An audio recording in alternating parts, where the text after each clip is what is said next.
আসসালামু আলাইকুম। নিজেদের মধ্যে বিভ্রান্ত হলে জাতি হিসাবে ব্যর্থ হয়ে যাব আমরা, বললেন প্রধান উপদেষ্টা। ব্যর্থ সরকার, অনির্বাচিত সরকার। কাকা অলরেডি তো ব্যর্থ হয়েই গেছেন। এখন নিজেদের কিছু নিউজ রিপোর্টার দিয়ে আপনার গুণগান গাওয়া শুরু করেছেন। আদৌ কি আপনার নিজের কোনো ক্রেডিট আছে বাংলাদেশে বর্তমান এবং অতীতে? নাই। আপনি তো ব্যর্থই।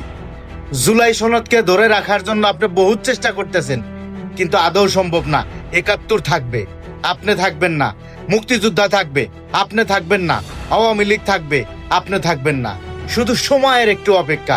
আওয়ামী লীগকে কাকা আপনি চেনেন না। আওয়ামী লীগ যা বলে তা করে, জননেত্রী যা বলে তা করে। রাস্তায় নেমে দেখুন, রাস্তার মানুষ আপনার মুখে থুথু ফালায়। একবার ভেবে দেখুন বাংলাদেশকে কোথায় নামিয়ে নিয়ে এসেছেন। সেই সাথে বিদেশি শ্রমিক, আমরা যারা প্রবাসী রেমিটেন্স, তাদেরকে কোথায় নামিয়ে নিয়ে এসেছেন। আপনার বিন্দু পরিমাণ বাংলাদেশের স্বার্থে কাজ করেননি, আপনার স্বার্থে আপনি কাজ করেছেন। সো আপনি ব্যর্থ ব্যর্থ ব্যর্থ। ধন্যবাদ।